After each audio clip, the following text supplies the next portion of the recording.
Hey guys, Jeff with Westcott Designs. So we have this 2023 Yukon AT4 that we just finished.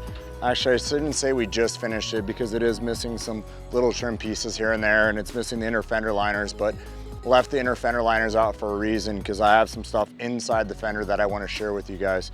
But we'll start up here in the front. So if you guys know the AT4, the emblems come red with a little chrome bezel around them.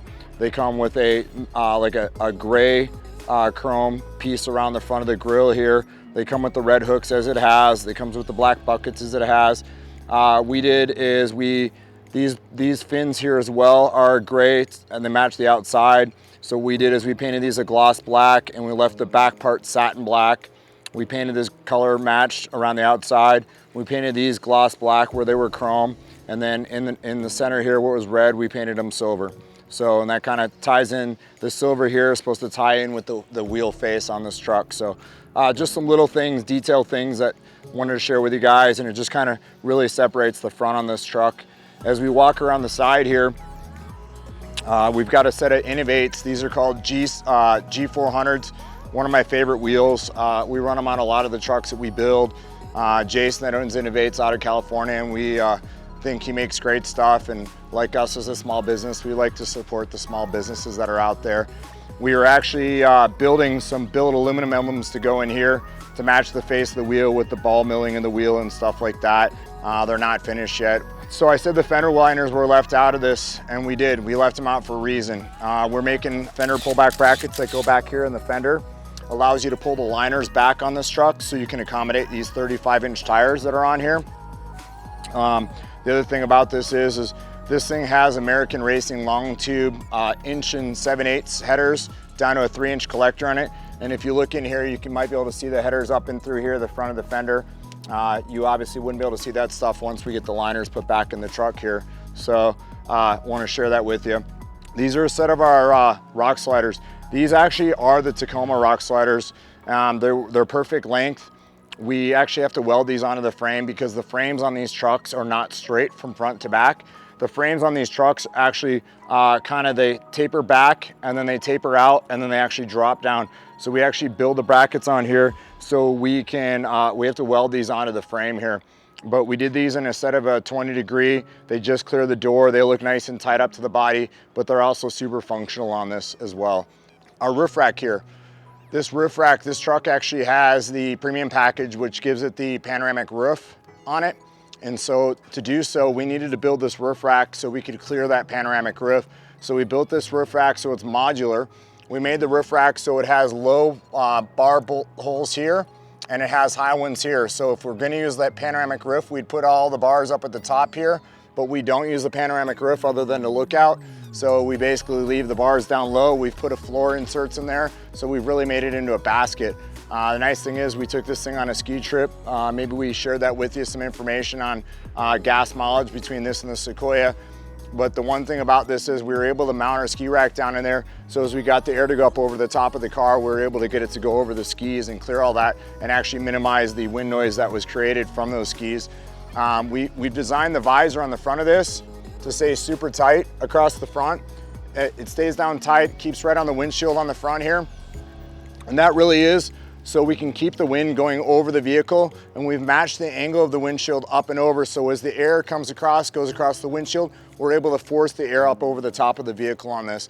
And that's really important when it comes to gas mileage, efficiencies, and things like that. And that's one of our big things that with our company is we really focus on efficiencies and building the best products we possibly can and making sure that everything we build has a purpose and why we built it. So the roof rack, the panels in, makes it really nice for whatever you're gonna use it for. Walk up there, set your lounge chair up there.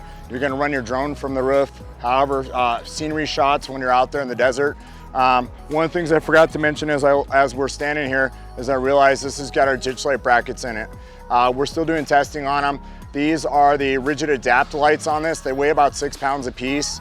One of the things that we try to do is when we build light brackets, we try to make sure that they're super stout. A lot of times we build gussets in them to support the heavier lights at higher speeds and stuff.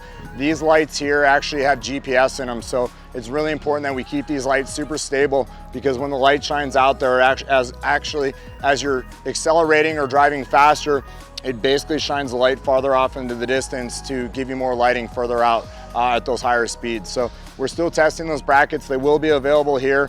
The inner liner brackets are available. The roof rack is available. The rock sliders are available for this. This actually has our 2.5-inch lift kit in it. This setup here is basically, we did it like this because we wanted to show you that without cutting everything out and without making big holes in the fenders or heavy modifications, we're able to accommodate a 35, 12.5 on a 17-inch wheel or an 18-inch wheel, whatever you choose. But it fits in there. It looks really good proportionate. Still fits in some of those parking garages and in lower spots. So it rides really, really nice. And part of it is because the independent rear suspension on it. And we wanted to just make sure that when we did all this, that it all tied in together and rode really nice, and we weren't taking away the ride quality. And of course, you can see our bottle opener there on the back of our rack on the top. I left the tire carrier out open because I wanted to share with you, this has our modular tire rack. We talk about it here and there. We don't talk about it enough because our modular tire carrier, the way it works is super cool. There's a bunch of other brands that make tire carriers, and we basically, when we designed this thing, we wanted to design something that wasn't just like somebody else's tire carrier or knocking somebody else off on their tire carrier. We wanted to design something that was super functional, and it had a lot of opportunities for a lot of future accessories, and that's the plan for this. So this is open. This is actually a center tire mount. We also make a right-hand tire mount. You can mount the tire on the left-hand side, and then the arms, the nice thing about these arms is this has some of our patented parts on it, which makes it super cool. You can see we tow with it. We left the hitch in there just to show you. Tow an 8,000-pound trailer with this, no problem. But one of the really cool things about it, it's got our locking mechanism inside of it. The way it's designed, it's patented. We designed it so it would hold whatever weight actually you put on the back of this. It's actually like a double wedge design in here. And the nice thing about it is you could literally have the pin out of this, and it's so strong that you wouldn't even have to actually, we have the pin out of it right now, but you would not have to have the pin in it. We don't suggest it, we don't encourage it, but in this case, we don't have the pin in this, and it is as stout as they get. One of the things that with all the testing, with all the different tire racks we had done, we noticed that the approach angles when you're off-roading out there, that we noticed that the angles of when you're going in through a ditch, the low point here is always the hitch. And so if you look here, the hitch on the back of this is actually down here. We've actually moved the receiver part of the hitch up taller. It's actually up 2 inches higher than where the receiver is here. So it gives you that much more angle for approach when you're going through those low points and you're gonna scrape. The other nice thing about this is if I wanna change this arm out on here, all I do is take these 2 screws off and this arm lifts off.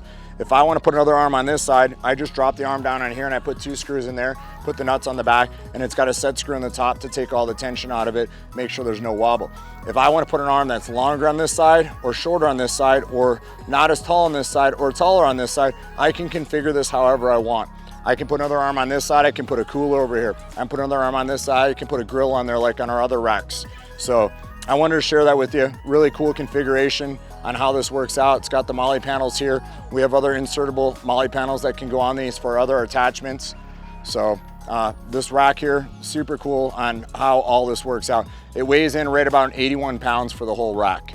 So this is our ladder. We have finally figured out how to get this ladder to work on this truck. The problem is that these tailgates have a single power on one side, and the other actually is just a nitrogen-filled shock on the other side. So the problem is that it does all the work on the one side. So finding the right strut to work with our ladder has been a little bit of a challenge, but we did figure that out. We did find it, and we're good now. So this ladder here has been designed. We followed some of the lines down the back of the vehicle. You can see as the contours here changes where the angles change straight down here, and then also has our bottle opener. And this thing is as stout as it gets. You can see the car moving when I shake this thing, but it actually fastens in up on the top to the metal that's underneath the visor and attaches down here underneath the bottom of the rear hatch. Super stout, all aluminum construction, dual down the sides here, all 1 inch by 2 inch steps here on the side, or to step on here. So you've got plenty of surface area for your foot, so you're not gonna slip off. Your foot's not, if it's wet, it's not gonna have to worry about rolling off a round tube, and you're not gonna have to worry about kicking the back of the car when you're stepping these to step up onto the roof. So it makes it really nice to get up onto that roof where we have put the panels. So one other thing, I'm gonna fire this thing up. I want you to hear this thing.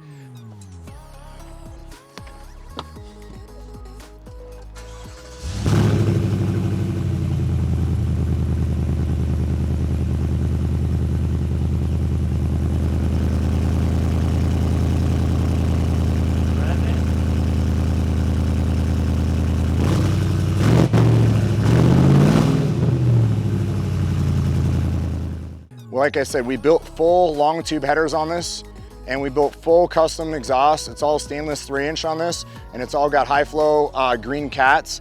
It's got a merge pipe, it's got an X pipe, and then it has 2 mufflers and 2 resonators on it. And we set this thing up, and we took the exhaust tips and we got them right just underneath the back corners here, and that's for clearancing, so we're not gonna have to worry about rubbing the exhaust. We've actually rotated the mufflers up on their side underneath this, and that was to maximize the ground clearance underneath this truck as well.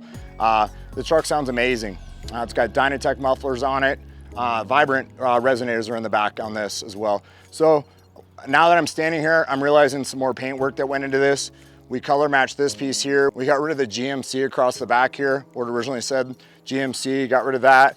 We color matched this strip through the bumper here to match the black, just to tie it in. And then we smoked out the taillights a little bit to just kind of make them a little bit more subtle. And then that's the factory tin on the taillights on the back here. But we wanted to kind of tie the colors in together so everything really looked nice together. So again, thank you for watching, guys. Really appreciate you. And if you guys have any questions on this, we've got some more builds coming along, and we'll share those with you as well.